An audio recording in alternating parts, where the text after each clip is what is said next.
mukomere inshuti zanjye. Uno munsi ni ku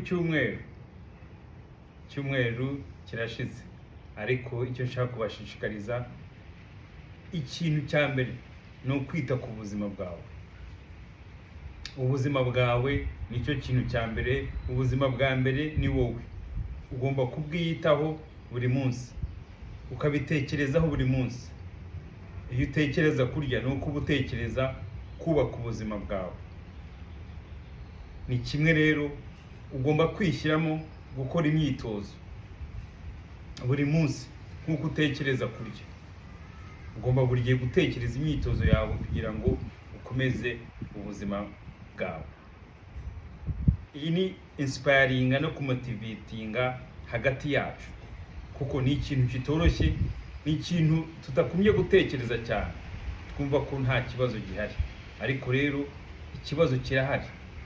Iyo muri ntekerezo yawe, muri mind yawe, udatekereje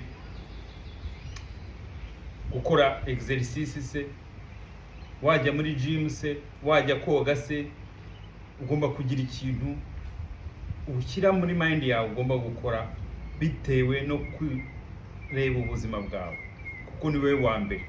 Ugomba kwikunda. Wowe ugomba kwikunda kugira ngo ubashe gufasha abandi. Iyo uri mu ndege barakubwira bati shyiramo mask mbere, noneho ufasha abandi. Aha niho ngomba kugaruka, ugomba kwikunda. Ngewe ikintu natekereje gukora cyoroshye ni kugenda. Kugenda rwose n'amaguru birafasha, ntacyo wishyura, ni ubusa. Byibuze buri munsi ugakora iminota 30. Yemaze kumenyera, bikoze igihe kirekire, ubu ngenda byibuze kilometero 5 ku munsi.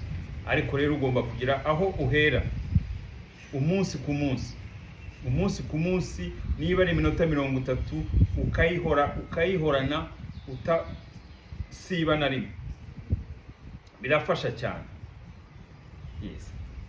Kugenda ku buzima bwawe, kugenda kubera ubuzima bwawe, kandi rero bifasha mu ntekerezo yawe, bikagufasha no mu mubiri wawe.